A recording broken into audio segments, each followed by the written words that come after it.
Salut! J'ai le goût de faire une jasette aujourd'hui sur la congélation avec Tupperware. Parce que, et d'un, je reçois beaucoup de questions, puis parce qu'il y a plusieurs collections différentes chez Tupperware, puis je pense que c'est important de bien les connaître. Donc, tout d'abord, à la question, Julie, est-ce que tu congèles dans n'importe quel plat, toi? Ben, moi, je congèle dans à peu près n'importe lequel de mes Tupperware. Jamais dans un contenant à usage unique, par exemple, parce que usage unique dit que ça ne devrait pas être réutilisé, surtout pas en cas de gel. Les pellicules de plastique se défont et tombent sur nos aliments. Après ça, on les mange. Donc ça, pour moi, c'est banni. Mais est-ce que je fais un peu de toutes les collections? Je vais vous expliquer pourquoi.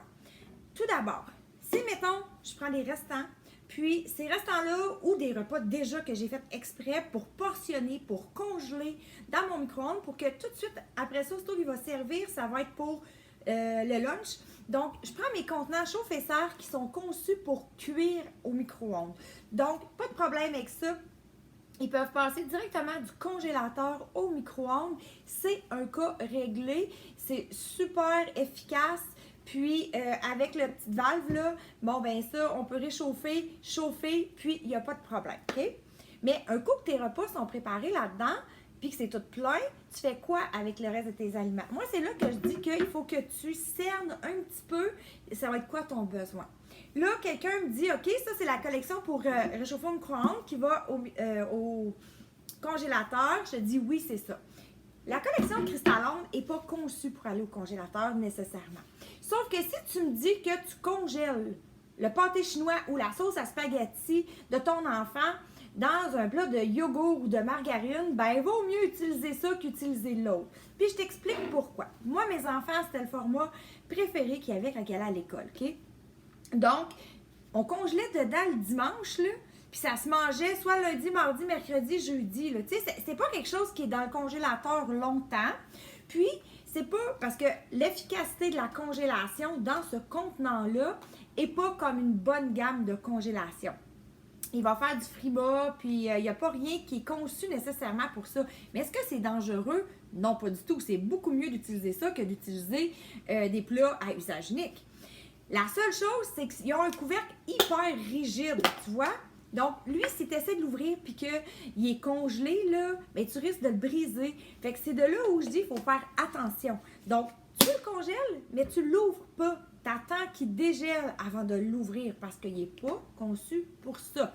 Mais, moi, je les ai utilisés beaucoup. Mettons que là, on parle de collection congélation, qu'on rentre dans le vif du sujet. Avec les années, il y en a eu quelques-unes. Tout d'abord, je te présente la collection Polaire. Il est plus vieux un petit peu, il y a plus d'expérience, je devrais dire, celui-là. Des couleurs différentes, la base opaque, des fois transparente même. Avec son expérience, hein, sa couleur l'en dit un peu. Ensuite de ça, j'ai aussi connu la collection Garde de gel, comme ça. Il y en a eu quelques-unes avec des couverts turquoise, des couleurs un peu différentes, mais sensiblement comme ceux-là, mettons. Ensuite de ça, collection Freeze It, tout simplement, l'ancêtre, c'était le contenant polaire, comme ça, mais avec des couleurs différentes, des flocons dessus, un revêtement un peu anti-tache et beaucoup plus malléable que l'ancienne collection, parce que si on regarde, regardez comment il plie facilement, ça va super bien. Maintenant, on travaille avec la collection Garde de gel comme celle-là. Fait que ça, c'est toutes des contenants qui ont été conçus pour faire de la congélation chez Tupperware. Là, si tu me demandes mon idée, laquelle tu préfères, laquelle est le plus performant ou tout ça, ou j'y vais en ordre, mettons. OK? Moi, celui que j'ai le moins aimé, sans dire que je l'aime pas, c'est celui-là. Pourquoi? Parce que je trouve que quand il est froid, il est glissant. Il n'y a pas rien sur les couvercles qui font qu'un plat empilé sur l'autre, il arrêterait, ça glisse. Fait que tu vois comme celui-là ici, là, sur l'autre, le couvercle, là, ça va super bien. Celui-là aussi, son couvercle, il y a des encavures, puis les pattes des plats. Donc, ça reste dessus. Celui-là, il n'y a pas ça du tout. Celui-là, le plastique est plus rigide, plus dur, moins malléable, même à la limite très peu. Là, regardez, j'ai de la misère à le fermer avec mes mains. versus l'autre que je le fais toute seule, là. Tu sais, si je te le montre de même, là, ça se va super bien. Donc, il était moins malléable un petit peu. Est-ce que ça veut dire que je les utilise pas? Pas du tout. Comme tu peux voir, là, j'ai pris la petite fenêtre ici, là. Ça, c'est mes plats préférés pour les crotons. C'est une belle portion pour ma famille. Il n'y en a pas trop, juste assez. Donc, crotons, pour moi, ça va dans ceux-là. Ensuite de ça, bon, naturellement, j'utilise les Freeze-It, là, plus. Moi, chez nous, je suis équipée en Freeze-It et à mon atelier en garde-gel. Les deux fonctionnent sensiblement de la même façon. Moi, je trouve que les deux sont pas mal de la même performance, OK? Ils sont pas mal efficaces tous les deux pareil.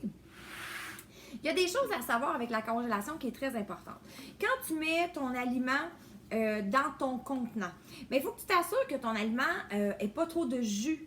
Exemple, là, si tu me dis, moi, j'ai lavé toutes mes framboises puis je les fais congeler comme ça, s'ils ne sont pas asséchés, ça va te faire un moton quand même. Versus si tu les fais juste étendre un peu.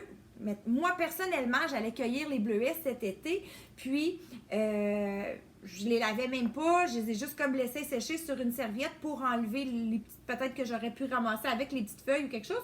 Je les ai mis directement dans mes plats et ils ne sont même pas collés. Ça va bien. J'aurais dû t'en apporter pour te le montrer, mais comme je suis pas à la maison, je peux pas. Mais pour vrai, il n'y a rien qui a collé à l'intérieur. La même chose quand je fais mon fromage, je vais le saupoudrer avec un petit peu de farine, le brassé ou de la fécule de maïs, quelque chose, une petite pâte, là, pas une pâte, mais la fécule de maïs va absorber l'humidité. Puis je vais juste saupoudrer ça, je vais brasser dans un bol grand-mère et je le mets dans mon plat. Ça va faire que ça ne va pas tout coller dans un pan. Donc, c'est important quand tu congèles d'adapter ton contenant à ce que tu vas congeler. Exemple, si tu as un grand plat comme ça, puis tu as de la viande juste dans le fond, il faut savoir que ton air que tu as dans ton plat va se transformer en givre. Le givre, c'est ton air disponible dans ton plat. Donc, chez Tupperware, c'est reconnu que le givre va coller dans notre couvercle. Donc, si tu as de la viande jusqu'ici dans ton plat, le givre va commencer dans le couvercle, mais il va descendre parce qu'il va y avoir de l'air, l'air va faire du givre. Fait qu'elle va finir par toucher à ta nourriture. Fait que le moins d'espace possible pour avoir le moins de givre possible. Mais en même temps, il faut garder un espacement. Parce que s'il n'y a pas du tout d'espacement, puis que c'est collé dans ton couvercle, mais là, le givre du couvercle va vraiment coller sur ton aliment. Donc, tu ne veux pas ça non plus. Donc, dans ton plat, il faut que tu te conserves quelques centimètres, là, 1 centimètre ou 2 d'espacement pour pas que les aliments touchent au couvercle. Puis, il ne faut pas que ça soit trop grand non plus. Donc, tu prends pas... Ce qui rentre là-dedans, là, tu le mets pas là-dedans. OK? Même qu'à la limite, là, moi, mettons que, je sais pas, je mettrais des bleuets là-dedans, là, puis que mon plat est rendu en bas, là, ben, je vais le mettre dans un plus petit plat, question de les conserver plus longtemps. Ensuite de ça, c'est important quand tu sors ton aliment de l'emballage du commerce, de toujours vérifier, exemple, la viande, d'enlever le petit pad qu'il y a en dessous. Tu ne peux pas le congeler avec parce qu'il va coller dessus, puis ton pad il est là pour absorber ton jus. Donc, si ton pad absorbe tout ton jus, ta viande perd tout plein de nutriments et plein de saveurs. En plus de ça, un styrofoam, ça conserve la température, c'est un isolant. Donc, c'est pas bon pour ta viande si ton styrofoam c'est plus chaud un petit peu.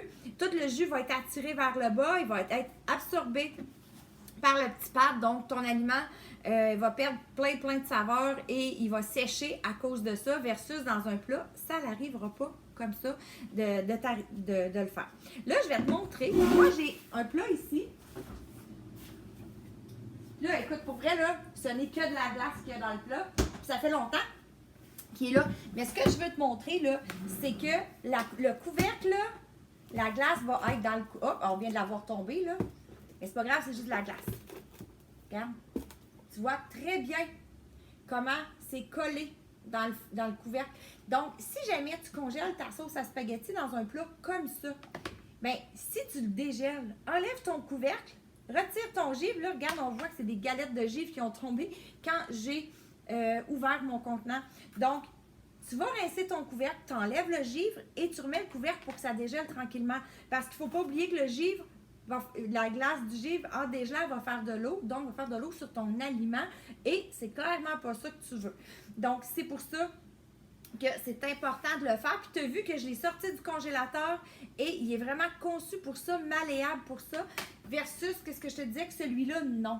Donc, l'importance de bien cibler qu'est-ce que tu congèles. Si tu congèles pour une couple de jours, là, puis que tu le sais que ça n'aura pas le temps de faire plein de permets-toi-le, c'est pas grave. Tu sais, si ton enfant, c'est son plat préféré pour aller à l'école, t'en as 4-5 grosseurs, la boîte à lunch, ça fit super bien, prends-le, c'est pas grave.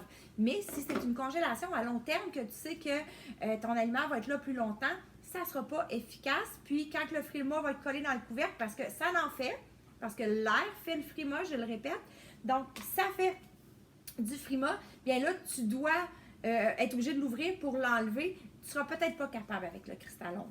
Donc, c'est un peu la morale de cette histoire-là, c'est de vraiment bien cibler qu'est-ce que tu veux congeler pour être sûr d'avoir le bon produit à ton besoin. Fait que si tu veux juste de la congélation à long terme, de quelque chose que tu ne vais pas mettre au micro-ondes, la collection Garde de gel est un super bel outil pour toi, ou Freeze It. Voilà, je pense que je t'ai tout donné des petites pistes de solutions. Puis, mais si jamais tu as d'autres questions, gêne-toi pas pour m'en faire part, ça me ferait plaisir. Là-dessus, ben, bonne journée!